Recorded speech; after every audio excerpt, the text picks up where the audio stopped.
दोस्तों, भारत ने वो क्षमता हासिल कर ली है जो दुनिया के गिने चुने देशों के पास ही है। अब भारत इंटरकॉन्टिनेंटल बैलिस्टिक मिसाइलों को मार गिराने की ताकत हासिल कर चुका है। भारत का यह सिस्टम इतना ताकतवर है कि इसका मुकाबला रूस का S-400 या अमेरिका का थार्ड भी करने से घबरा रहा है। भारत जंग के लिए हर तरह की तैयारी कर रहा है। इस वक्त भारत के दो सबसे बड़े दुश्मन चीन और पाकिस्तान हैं और दोनों देशों के पास परमाणु हथियार हैं। ऐसे में जंग के वक्त वो भारत के किसी बड़े शहर को ठीक उसी तरह से निशाना बनाने की कोशिश कर सकते हैं जैसा कि अमेरिका ने द्वितीय विश्व युद्ध के दौरान हिरोशिमा और नागासाकी को निशाना बनाया था। इसलिए भारत अपने बड़े शहरों की सुरक्षा के लिए कवच तैयार कर रहा है, जिससे अगर उस पर किसी तरह का मिसाइल या दूसरा हवाई हमला होता है तो उसे वो हवा में ही बर्बाद कर देगा। भारत इस तैयारी में है कि वो स्वदेशी तकनीक से तैयार अपना खुद का ऐसा डिफेंस सिस्टम इस्तेमाल करे जो हर तरह के हवाई हमलों को बर्बाद कर सके। AD-1 मिसाइल सिस्टम के जरिए भारत ने वो ताकत हासिल कर ली है। हाल में ही भारत ने इसका टेस्ट ओडिशा के चांदीपुर में किया, जिसकी ताकत देखकर अमेरिका भी हिल गया, क्योंकि उसने कभी नहीं सोचा था कि भारत इतनी दमदार तकनीक खुद के दम पर हासिल कर लेगा। तो दोस्तों, इस मिसाइल की जबरदस्त ताकत, तकनीकी क्षमता और डिफेंस को लेकर भारत की सीक्रेट प्लानिंग के बारे में सब कुछ जानेंगे आज की इस वीडियो में। लेकिन आगे बढ़ने से पहले वीडियो को लाइक करके चैनल को सब्सक्राइब जरूर कर लें, क्योंकि आपके लिए यह बस एक सेकंड का काम है, लेकिन इससे हमारी बड़ी मदद होती है। दरअसल दुश्मनों की क्षमता को देखते हुए सुरक्षा कवच बेहद जरूरी। भिखारी पाकिस्तान के पास भी लंबी दूरी की मिसाइल मौजूद। चीन की मिसाइलों में अमेरिका तक हमला करने की ताकत। अब भारत ऐसे हमलों को हवा में ही कर देगा पूरी तरह तबाह। भारत लंबे वक्त से इस ताकत को हासिल करने में लगा था, लेकिन आखिरकार उसे कामयाबी मिल ही गई है, जिसे देखकर पूरी दुनिया हैरान है। क्योंकि इजराइल, अमेरिका, रूस के बाद भारत ही ऐसा देश है जो 5000 किलोमीटर से आने वाली मिसाइलों को हवा में बर्बाद करने की क्षमता रखता है। खुद चीन के पास भी ऐसी तकनीक नहीं है और इसलिए वो भारत की मिसाइलों के खतरे से खुद को बचाने के लिए रूस का S-400 मिसाइल डिफेंस सिस्टम इस्तेमाल करता है। जबकि भारत अब स्वदेशी तकनीक से ऐसा करने में कामयाब हो चुका है, जो अमेरिका के थार्ड और रूस के S-400 को चुनौती दे रहा है। इस सिस्टम की तकनीक और खासियत के बारे में बताने से पहले हम आपको बताएंगे कि जब भारत भी रूस के S-400 का इस्तेमाल करता है, ऐसे में उसे इस सिस्टम को बनाने की ज़रूरत क्यों पड़ी। तो दोस्तों, भारत के दुश्मनों चीन, पाकिस्तान के पास लंबी रेंज की मिसाइलें हैं। चीन के पास अमेरिका तक हमला कर सकने वाली मिसाइल है। ऐसे में भारत को तगड़ी सुरक्षा की ज़रूरत है। भारत हर तरह के स्वदेशी हथियार अपनी सेना में शामिल करना चाहता है। रूस भले ही भारत का दोस्त है, लेकिन भारत को जब हथियारों का आयात करना पड़ता है तो इसके लिए अच्छा खासा बजट खर्च करना पड़ता है। इसके बाद भी जिन देशों के पास तकनीक है, वो तकनीक देने में तमाम आनाकानी करते हैं। इसके अलावा जब इन देशों पर कोई आपदा आ जाती है तो यह सप्लाई में देर कर देते हैं।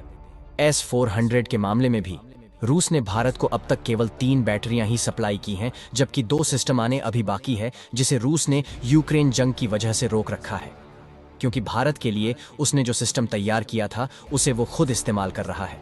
इसी तरह हाइपरसोनिक मिसाइल प्रोजेक्ट ब्रह्मोस 2 भी अटका हुआ है। रूस ने जंग की वजह से इसकी तकनीक भी रोक रखी है। वहीं सुखोई के मामले में भी भारत रूस के प्रोजेक्ट से अलग इसी वजह से हुआ था, क्योंकि रूस तमाम तकनीकियों को देने को राजी नहीं था। इसी वजह से भारत ज्यादातर हथियारों की तकनीक खुद हासिल करना चाहता है और स्वदेशी तरीके से हथियारों का प्रोडक्शन करना चाहता है। इसी वजह से उसने इस सिस्टम को बनाया है। लेकिन यह सिस्टम दुनिया का बेहद ताकतवर सिस्टम है। अब भारत लगातार डिफेंस सिस्टम पर काम करेगा और जरूरी अपडेट के साथ हर वक्त दुनिया के सबसे ताकतवर डिफेंस सिस्टम से लैस रहेगा। इसके अलावा भारत अपने हर शहर को ऐसे कवच से सुरक्षित करना चाहता है। इसके लिए उसे भारी तादाद में सिस्टम बनाने होंगे, जिसके लिए DRDO इस सिस्टम को और घातक बनाने में जुट गया है, जो दूरी के अलावा एक साथ तमाम हमलों को बर्बाद करने की ताकत रखें और दुश्मन पर मिसाइलों की बरसात कर सके। वहीं भारत के पास बहुत विशाल सीमाएं हैं। ऐसे में भारत को सुरक्षा कवच को मजबूत बनाने के लिए बड़ी संख्या में ऐसे सिस्टम की जरूरत होगी, जिन्हें विदेशों से खरीदना काफी महंगा साबित होगा। इसके अलावा भारत रक्षा बाजार में बड़ा खिलाड़ी बनना चाहता है। इस वजह से अगर उसके पास खतरनाक सिस्टम मौजूद होंगे तो उसे बड़े खरीदार मिलेंगे, जिससे भारत को तगड़ा फायदा होगा।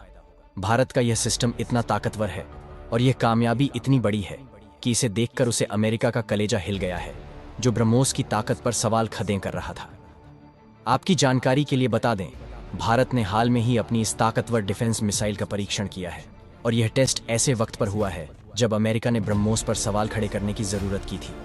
चीन, पाकिस्तान ब्रह्मोस की ताकत को अच्छी तरह से जानते हैं। इसी वजह से जब फिलीपींस ने भारत से ब्रह्मोस खरीदी, उसी वक्त चीन ने अपना खौफ दुनिया को दिखाया था और कहा था कि इसका असर चीन पर पड़ सकता है। लेकिन अमेरिका इसे ताकतवर मानते हुए तकनीक में पीछे बताने की कोशिश कर रहा था, जिसे भारतीय एक्सपर्ट ने जमकर लताड़ा था। लेकिन उसके बाद ही डीआरडीओ ने अपने बवंडर से अमेरिका को जवाब दिया है। उसने ऐसा घातक हथियार तैयार कर लिया है जो अमेरिका के थाड़ का भी बाप है। इसके जरिए किसी भी मिसाइल हमले को बर्बाद करने के लिए भारत तैयार है। उसके सफल टेस्ट भी कर लिए हैं। इस ब्रह्मास्त्र का नाम है बैलिस्टिक मिसाइल डिफेंस सिस्टम। इसमें इस्तेमाल की गई इंटरसेप्टर मिसाइल का नाम है AD-1 है। यानी अब दुनिया की कोई भी बैलिस्टिक मिसाइल जिसकी रेंज 5000 किलोमीटर से ज्यादा है, उसे भारत की धरती पर गिरने से पहले ही वायुमंडल के ऊपर ही खत्म कर दिया जाएगा। डीआरडीओ ने देश के लिए स्वदेशी एंटी बैलिस्टिक मिसाइल प्रोग्राम बनाया है, जिस पर वो लगातार काम कर रहा है। उसके लिए रडार तैयार किए गए और देसी मिसाइलों का जखीरा खड़ा किया। 2006 में भारत ने पृथ्वी एयर डिफेंस सिस्टम का सफल परीक्षण किया था। इसी वजह से एंटी बैलिस्टिक मिसाइल को पृथ्वी एयर डिफेंस नाम दिया गया। फेज 2 सिस्टम को लंबी दूरी के रडार की जरूरत थी, जबकि फेज 1 में 6 किलोमीटर की रेंज वाले रडार का इस्तेमाल किया गया था। और अब कम से कम 15 किलोमीटर के रेंज वाले रडार और मैक 6 से 7 पर उड़ने वाली नई हाइपरसोनिक इंटरसेप्टर मिसाइलों की जरूरत थी, जो बैलिस्टिक मिसाइलों को भी मार गिराने की क्षमता रखता है। इसी ताकत से लैस BMD फेज 2 इंटरसेप्टर का दूसरा फ्लाइट टेस्ट हाल में ही किया गया, जिसमें रडार ट्रैकिंग, मिसाइल गाइडेंस और BMD फेज 2 की कम्युनिकेशन का टेस्ट किया गया। टेस्ट के बाद डीआरडीओ ने साफ कर दिया है कि भारत अब दुनिया का वो चौथा देश बन चुका है जिसके पास इतनी ताकतवर तकनीक है। कई मायनों में एक अमेरिकी एड इंटरसेप्टर मिसाइल से ताकतवर है, जिसे वायुमंडल के अंदर बेहद ऊंचाई पर टारगेट मिसाइल को निशाना बनाने के लिए डिजाइन किया गया है। AD 200 किलोमीटर से ज्यादा दूरी पर बैलिस्टिक मिसाइलों को रोक सकता है और 1000 किलोमीटर से ज्यादा दूरी पर मौजूद लक्ष्य को ट्रैक कर सकता है। जबकि एक से अलग 3D इंटरसेप्टर एक सिंगल स्टेज मिसाइल है, लेकिन 2 stage interceptor single stage interceptor से कई मायनों में बेहतर होता है, जैसे कि रेंज काफी ज्यादा होना, स्पीड ज्यादा होना और तेज स्पीड के साथ अपने टारगेट की तरफ बढ़ाना। AD-1 इंटरसेप्टर का एक वेरिएंट S-400 सिस्टम में भी इस्तेमाल किए जाने की योजना है, जिसके लिए उसमें कुछ बदलाव की जरूरत पड़ सकती है। फिलहाल के लिए इस वीडियो में इतना ही। जल्द ही मिलते हैं एक और बेहतरीन वीडियो के साथ। तब तक के लिए वीडियो लाइक, शेयर और चैनल को सब्सक्राइब जरूर कर लें। धन्यवाद। जय हिंद।